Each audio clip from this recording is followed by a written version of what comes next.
Hey allies, it's been a while and we've got a nice news update for you today, including what this thing is and how you can use it with your ROG Ally and some things you might want to look out for. We've also got the leaked BIOS 323, which we're going to talk about some of these updates and what they can do for you. First of all, beware of accessories you're buying for the Ally. As you can see, this one has marked and stained the back of the Ally, even though it's actually quite a nice little device. Before we go into the full details on that one, let's have a look at the BIOS update, starting with the interim features, some new button configurations for turbo mode, for A, B, X, Y joystick click, some UX improvements, making the left button key navigate tabs in the BIOS, changing the default dead zone from 6% in desktop mode so it can be used as a mouse pointer a bit easier. Fix a bug in gamepad mode when the device is on battery so that the RGB lighting doesn't resume after a minute, and fixed a bug where pressing the M1 or M2 would cancel inputs from other buttons if pressed together.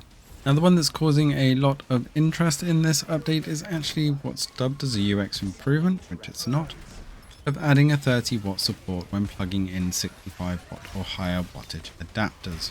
Now, this has been a long-standing issue, especially for people using third-party docks or trying to, that even if you use a 100-watt adapter, that the wattage doesn't translate properly on the Ally.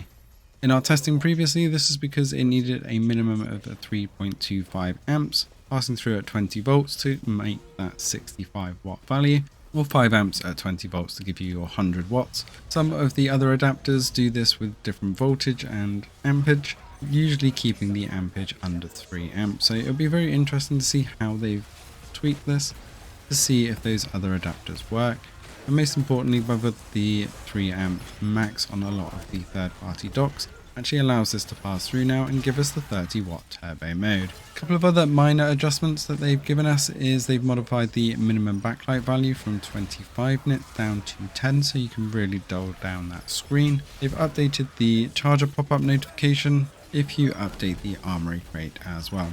After updating the BIOS, the VRAM will now stay at the previous value, which was always going back to 4 gig currently, and they've eliminated the performance gap between AC and DC in performance mode. All in all, some great updates. This is pegged to drop on the 21st of July, so only a couple of days to wait for this one, and hopefully it won't cause any performance issues. We'll do our best to have a look at the performance differences once that drops. Onto this contraption that I got sent then. It is a kickstand. It looks like a quite nicely molded one, but as I showed you, it does have a flaw where it does seem to rub off on the Ally and it's not coming off, so I now have black marks. It does fit very neatly and I can get to all the buttons, and this does actually fit quite nicely in the case as well.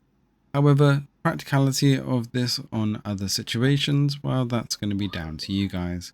It's got a removable kickstand bit which only works when it's actually connected to the Ally, and you have to make sure it's plugged in and clipped in quite nicely.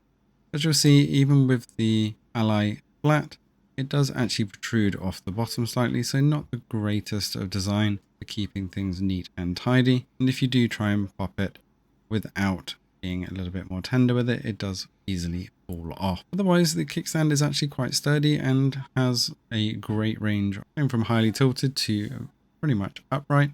However, it does just seem a little bit too thick, and that staining on the Ally just may be a bit too much for some people. So be very wary of what you're buying for your Ally, especially with some of these Chinese manufacturers. They don't seem to have been doing as much testing as they could. And even though this seems like quite a thin edition, this doesn't fit in any of the docks that I've got. So if you are using a third-party dock or plan to, then you won't be able to use this in conjunction. However, it does fit into the ROG Ally case okay, so it is a bit of a mixed bag whether you really want a kickstand for your Ally or not. There we have it. What are you excited for the updates on the BIOS and some of the accessories that we hopefully will start seeing coming out now people are getting used to their Allies. Thanks for watching and see you in the next one.